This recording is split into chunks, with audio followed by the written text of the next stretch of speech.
Hello all, welcome. Today review of the Santana Praptirastu, directed by Sanjeev Reddy. Sanjeev Reddy గారు, మీరు ఈ సమాజంలో జరుగుతున్న కాన్సెప్ట్ గురించి తీసుకున్నారు. దాని గురించి అందరికీ తెలిపే ప్రయత్నం చేశారు సార్. సూపర్. నిజంగా ఇప్పుడున్న ఈ పరిస్థితుల్లో పెళ్ళైన ప్రతి జంటలుంటే అందులో 8 జంటలకు సంతానం కలగకపోవడం దురదృష్టకరం. దీనికి కారణం మనం తింటున్న ఈ ఫుడ్ ప్రాబ్లం కావచ్చు. ఇప్పుడు మేము రైతులం ఉన్నామండి, పంటలు పండిస్తాం.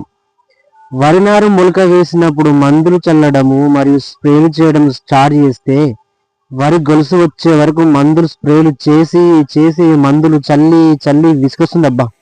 ఈ మందులు చల్లకుండా పంటలు పండిద్దామంటే ఆ పురుగులు పంటలను నాశనం చేస్తున్నాయి. నా చిన్నప్పుడు మా అమ్మా నాన్నలు వ్యవసాయం చేసినప్పుడు ఆ చేనులకు ఇన్ని మందులు వాళ్ళు స్ప్రేలు చేయలేదు. ఇప్పుడు ఏ పంట పండించినా పురుగులు వదలట్లేదు. చివరికి కొత్తిమీర పంటలో కూడా మందులున్నాయి. అయితే ఇందులో నా డౌట్ ఏంటంటే ఈ ఫర్టిలైజర్ కంపెనీ విత్తనాలు వాడడం వల్లనే ఇలా అవుతున్నాయేమో. పోనీ అలా కాకుండా పండించిన విత్తనాలు మళ్ళీ వేద్దామంటే అవి సరిగా మొలకెత్తట్లేదు.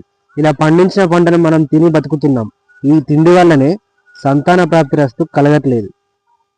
సో సినిమా విషయానికి వస్తే హీరో విక్రాంత్ గారు తనకు స్పెర్మ్ కౌంట్ తక్కువ ఉందని డాక్టర్ దగ్గరికి వెళ్తే వెన్నెల కిషోర్ గారు హీరోకి అన్ని రకాల సజ్జలు, రాగులు వంటి విటమిన్ ఉన్న విత్తనాలు మరియు లూజ్ బట్టలు వేసుకోవాలని చెప్తారు.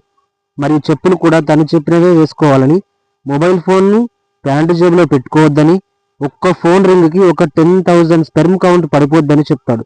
నిజంగా తను చెప్తుంటే నిజమే అనిపిస్తుంది. ఇవన్నీ చెప్పి ₹1,00,000 బిల్లు వేస్తాడు. ఏదైనా అంటే పిల్లల కోసం ఈ మాత్రం ఖర్చు పెట్టలేవా అంటాడు. దానికి హీరో గారు గొనుక్కుంటూ తల ఊపుతాడు. నిజమే భయ్యా, ఇప్పుడున్న పరిస్థితుల్లో ఫర్టిలిటీ సెంటర్లు 100 కొలది ఉన్నాయి. ఒక డిస్ట్రిక్ట్ పరంగా చూసినప్పుడు కూడా బాగానే ఉన్నాయి. ఇవన్నీ పర్ డే కొన్ని ₹1,000 సంపాదిస్తాయి.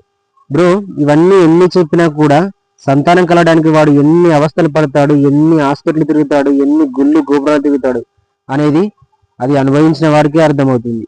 సో ఇది పక్కన పెడితే ఇక యాక్టర్స్ తరుణ్ భాస్కర్, చాందిని చౌదరి, మురళీధర్, అనిల్ జీలా అందరూ చాలా బాగా నటించారు. సో ఫ్రెండ్స్, మూవీ ఎలా ఉందో మీరు చూసినట్టయితే ఒకసారి నాతో షేర్ చేసుకోండి. ఒకవేళ చూడకపోతే గో వాచ్ ఆన్ థియేటర్స్. మన ఛానల్కి ఇప్పుడే కొత్తగా వచ్చినట్టయితే ఒక్కసారి జస్ట్ సబ్స్క్రైబ్ చేసుకోండి. ఇక కథ విషయానికి వస్తే ఒక సాఫ్ట్వేర్ ఉద్యోగి ఒక అమ్మాయిని చూసి ప్రేమిస్తాడు.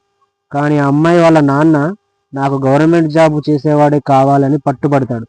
కానీ వాళ్ళు సీక్రెట్గా పెళ్లి చేసుకుంటారు. ఈ సీన్ నాకు నచ్చలేదు భయ్య.